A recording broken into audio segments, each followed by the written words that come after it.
Hey guys, welcome back to our YouTube channel. നമുക്കൊന്ന് മലയാറ്റൂർ പോയാലോ? ഞങ്ങൾ കുറെ നാളുകൾക്ക് ശേഷമാണ് ഇപ്പൊ മലയാറ്റൂർ പോകുന്നത്. ഇതാണ് ട്ടോ നക്ഷത്ര തടാകം. രാത്രി കയറുന്നാട്ടോ കുറച്ചുകൂടെ നല്ലത്.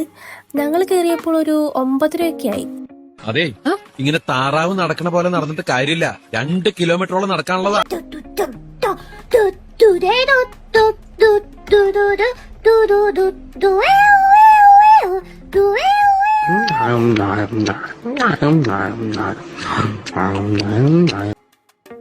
തുടക്കത്തിൽ കയറാൻ കുറച്ച് ബുദ്ധിമുട്ടുണ്ടായിരുന്നെങ്കിലും പിന്നെ അങ്ങോട്ട് കുഴപ്പമൊന്നും ഉണ്ടായിരുന്നില്ല. 9ാം സ്ഥലം എത്തിയപ്പോൾ നമുക്ക് കുറച്ച് ആശ്വാസം കിട്ടി. ഇനി അങ്ങോട്ട് അധിക ദൂരം കയറേണ്ടതില്ല.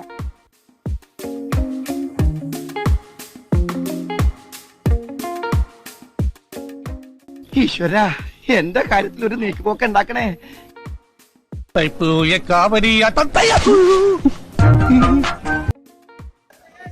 ഇത്രയും ബുദ്ധിമുട്ടുള്ള ഈ വഴിയിലൂടെ ഒറ്റയ്ക്ക് കയറുമ്പോൾ തന്നെ വല്ലാതെ ക്ഷീണിക്കുന്നുണ്ട്. അപ്പോൾ ഇത്രയും വലിയ കുരിശുമായി പോകുന്ന ഇവരെയൊക്കെ കാണുമ്പോൾ ഒരു അത്ഭുതം തോന്നിപ്പോയി. ഏകദേശം 11 മണി ആയപ്പോഴേക്കും ഞങ്ങൾ മലമുകളിലെത്തി. പിന്നെ മുകളിലെത്തിയാൽ കുറച്ച് കടകളൊക്കെയുണ്ട്. അവിടെ നിന്നും അത്യാവശ്യം കഴിക്കാനുള്ള സാധനങ്ങൾ വാങ്ങി കുറച്ചു നേരം ഞങ്ങൾ അവിടെ വിശ്രമിച്ചു.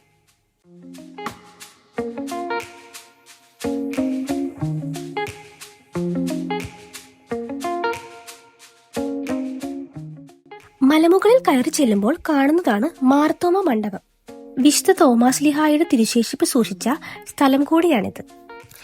ഇതിന് തൊട്ടുപുറകിലായി നേർച്ച കൊടുക്കുന്ന സ്ഥലം കൂടിയുണ്ട് ട്ടോ. 2 പള്ളികളാണ് ട്ടോ മലയാറ്റൂർ മലയുടെ മുകളിലുള്ളത്.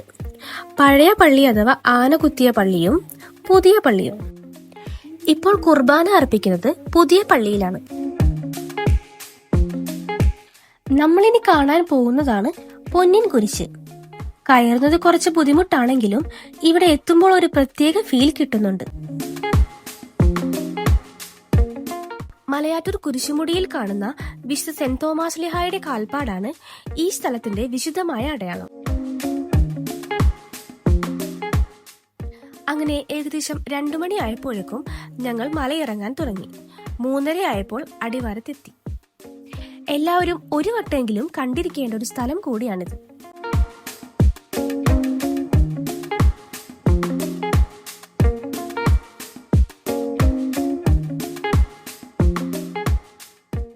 അപ്പോൾ ഇതായിരുന്നു നമ്മുടെ ഇന്നത്തെ വീഡിയോ.